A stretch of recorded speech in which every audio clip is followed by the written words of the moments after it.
Once upon a time, in a small village nestled between mountains and rivers, there lived a wise old man.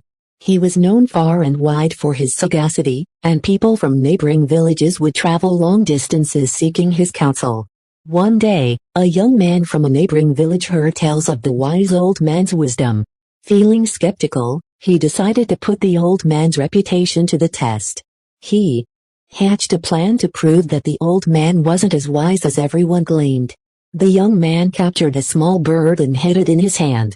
He then set out on a journey to meet the wise old man. When he finally reached the village, he was directed to the old man's humble abode.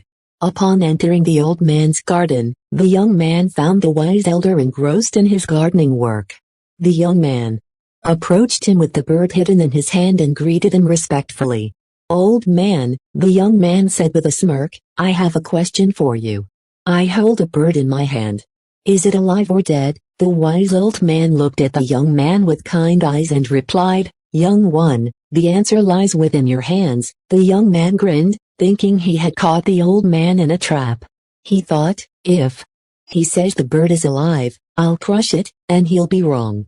If he says it's dead, I'll let it fly away, and he'll still be wrong. Feeling smug, the young man boldly announced, "The bird is in my hands, and it's up to me whether it lives or dies." The wise old man smiled gently and nodded. "You have understood the essence of my words," he said. "Indeed, the bird's fate lies in your hands, just as the fate of your own life and others' lives is shaped by the choices you make and the actions you take." The young man was taken aback by the old man's profound insight. He realized that the wise elder wasn't concerned with showing off his wisdom but rather imparting a valuable life lesson.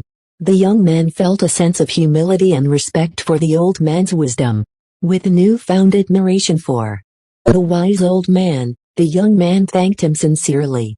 He released the bird from his grasp and watched it soar into the sky. He spent some time conversing with the old man, seeking guidance on his own struggles and challenges. From that day on, the young man returned to visit the wise old man regularly. He became a regular seeker of wisdom, learning not only from the old man's words but also from his peaceful and humble way of life.